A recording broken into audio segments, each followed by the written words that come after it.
Shalom, kita berjumpa kembali dalam program Returning to the Example of the Early Church jilid 1 dengan subtema Gereja yang kuat dipersatukan oleh kasih bukan liturgi.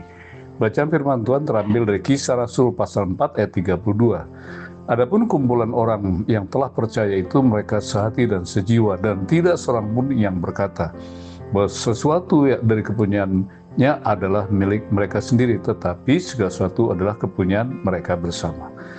Ayat ini menunjukkan bagaimana kumpulan orang-orang percaya hidup dalam persatuan yang erat, saling berbagi milik dan mengutamakan kepentingan bersama. Hal ini menggambarkan betapa solidnya nilai-nilai kesatuan dan kebersamaan. Pandangan tentang kepemilikan dalam komunitas Kristen bahwa segala sesuatu berasal dari Tuhan dan seharusnya dimanfaatkan untuk kebaikan bersama. Prinsip kepemilikan dalam komunitas Kristen mengacu pada pengertian bahwa kita dipanggil untuk mengelola dan membagikannya dengan penuh rasa syukur.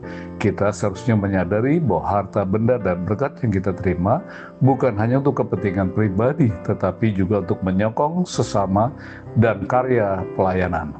Roma 15 ayat 1 mengatakan, kita yang kuat wajib menanggung kelemahan orang yang tidak kuat, dan jangan kita mencari kesenangan kita sendiri. Sudah seharusnya gereja mengutamakan pentingnya persatuan dan saling berbagi di antara saudara seiman. Memiliki semangat kebersamaan dan saling mendukung adalah esensi dari kehidupan iman yang benar, di mana semua yang dimiliki dipandang sebagai milik bersama untuk kebaikan bersama. Gereja mula-mula merupakan contoh yang sangat baik, ideal untuk ditiru.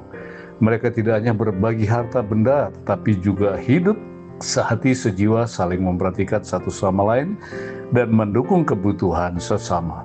Paulus menekankan pentingnya memperhatikan kepentingan orang lain di atas kepentingan diri sendiri sebagaimana yang Kristus lakukan. Filipi 2 ayat yang keempat mengatakan, dan janganlah tiap-tiap orang hanya memperhatikan kepentingan sendiri, tetapi kepentingan orang lain juga. Ini memberi kita pelajaran yang tidak hanya fokus pada kepentingan diri sendiri, tetapi juga bagaimana menggunakan harta milik kita untuk memberkati orang lain dan membangun komunitas yang lebih harmonis. Sebagai orang Kristen, kita diajarkan untuk saling berbagi dan saling membantu satu sama lain. Kisah Rasul pasal 2 ayat 44-45 yang berbunyi, dan semua orang yang telah menjadi percaya tetap bersatu, dan segala punyaan mereka adalah kepunyaan bersama. Dan selalu ada dari mereka yang menjual harta miliknya lalu membagi-bagikannya kepada semua orang sesuai keperluan masing-masing.